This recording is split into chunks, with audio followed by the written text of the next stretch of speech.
So you put out your hand, and if you'll just I don't know, you put your attention on your hand. I don't know why it's anything different, and maybe you relax it. I don't think you necessarily even going to relax it that much, but if you just hold your hand out, maybe you do relax a little bit. But it's really just putting your attention on your hand, and you begin to realize there's all kind of energy going on, and the way you experience that energy is like little needles or little pins are all over the place poking your top of your hand like that. It's weird. So that's how Will Johnson begins to describe resilience.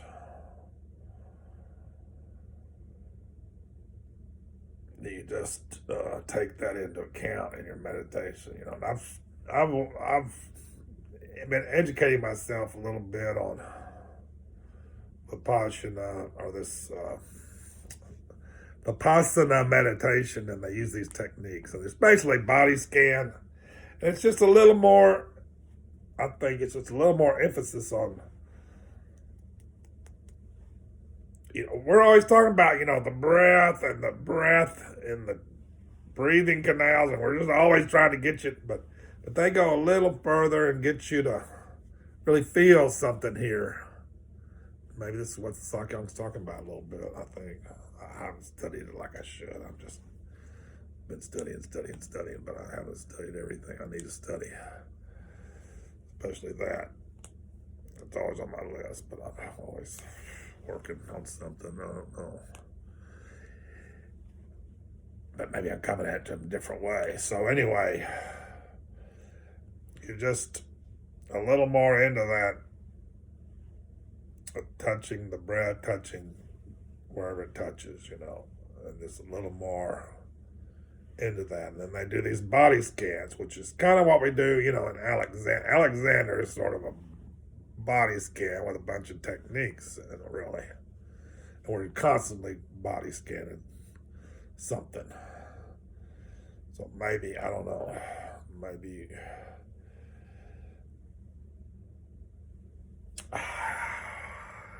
body scan your soft lips, body scan the air here, body scan that letting go, that letting go, body scan what that is like.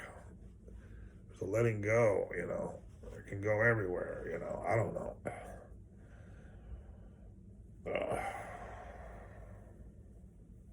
I'm not done. I did lots of body scanning, when I was a yoga student, man. I did tons of it. When I was a student of Hatha Yoga, 50% of it was body scanning. So I'd do a asana, then I'd lay there on the flat on the ground and body scan, Get relaxed. Get relaxed. Spend some time getting relaxed is an aspect of all this. I don't know, however you do it,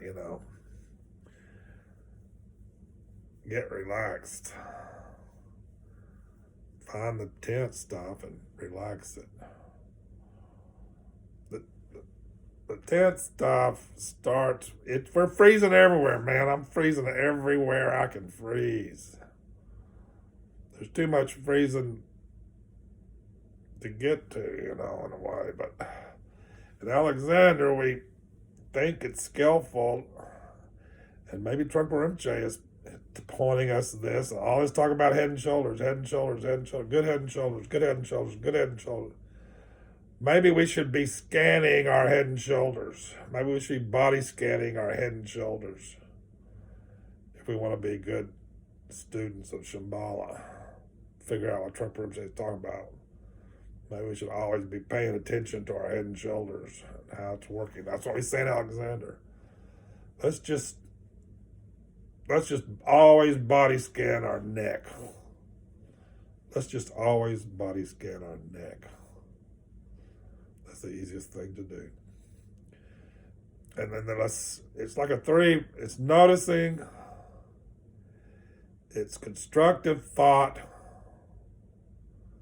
Let's go forward in a cheerful way. Let's do something uplifted. Let's do something to be a cheerful, brave warrior, gentle, curious. attentive, inquisitive, kind of like that rabbit in a way. We're very curious and inquisitive about our environment. It turns out to be our main method of conquering the world, is to be this curious and attentive. And if we're tense, we can't do it. If you have any tension at all anywhere, it's blocking this. So let's be attentive to our head and shoulders, and there's just a freedom in our head, or freedom in our neck that we're going for in the beginning and all the way to the end. The neck is just the perfect barometer of what our head and shoulders are doing. Our head and shoulders are a perfect barometer of where we're going,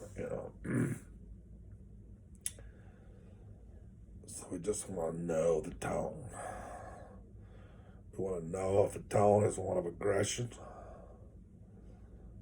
or if the tone is one of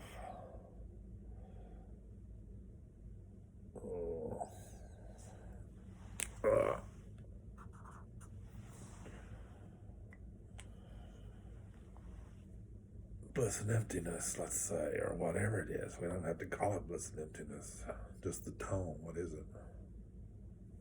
I suggest that it's either a little bit of aggression, which is 99.999%, but maybe it's less aggression. There's a little aggression in the tone.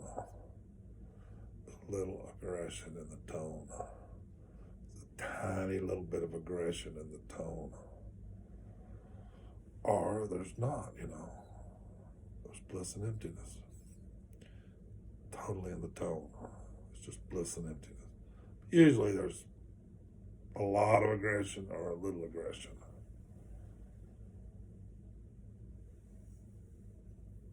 Or whatever, it's just a lot of different techniques. There's just a lot of different ways to practice mindfulness. And awareness, you can drop the techniques and just be there, but you've led yourself to a level of knowing, perhaps, that you can continue with that knowing, just the knowing. No technique, just the knowing.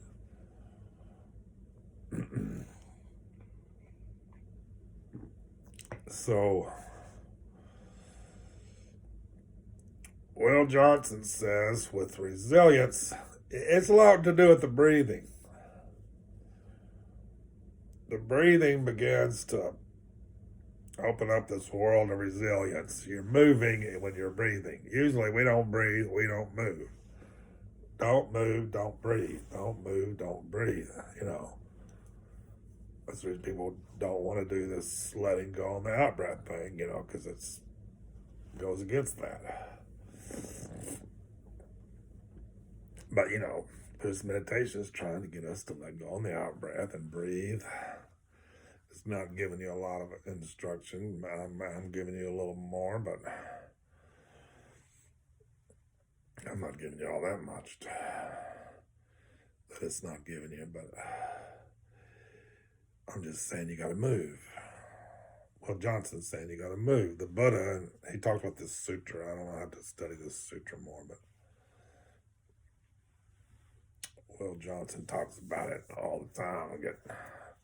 Find one of his videos on breathing or Buddhist meditation or what the Buddha said about meditation, and you'll find him talking about that sutra.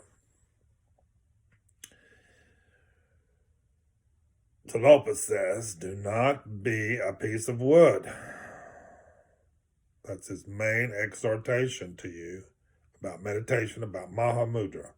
Do not be a piece of wood. That's his main instructions to you. How do you not be a piece of wood? Maybe I'm giving you some clues here.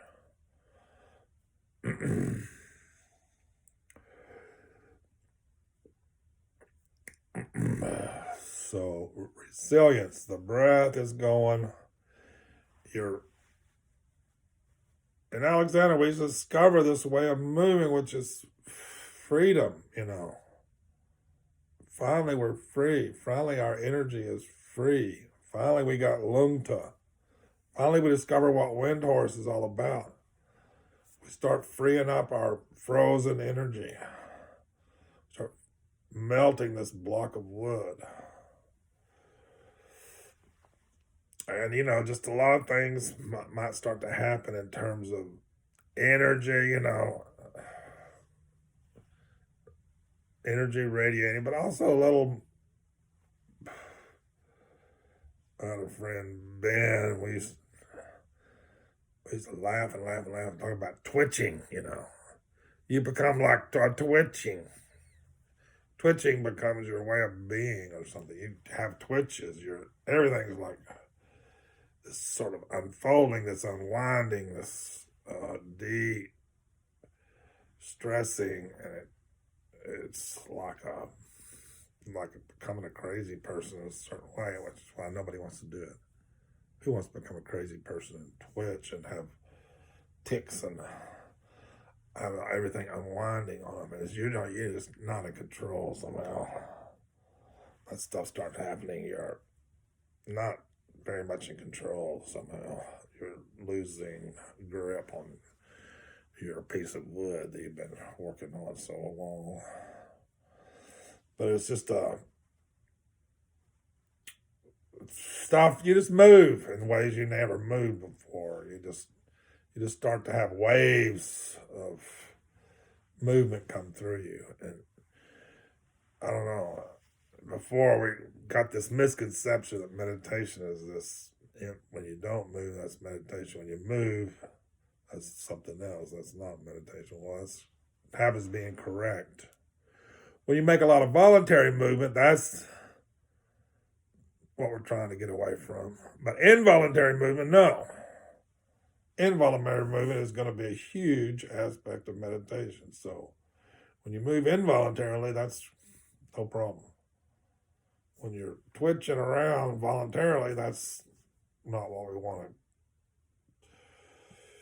to, in some ways, at some stage, you don't have to worry about that anymore. In the beginning, we make a big issue about that, but later on, it's true. You don't want to be, voluntarily moving around, but involuntarily is going to come unglued like a rocket. You're going to become like a rocket, and involuntarily, you're going to be shaking, and that's fine. It's not a problem. Most people think that's going off, but it's not. It's not.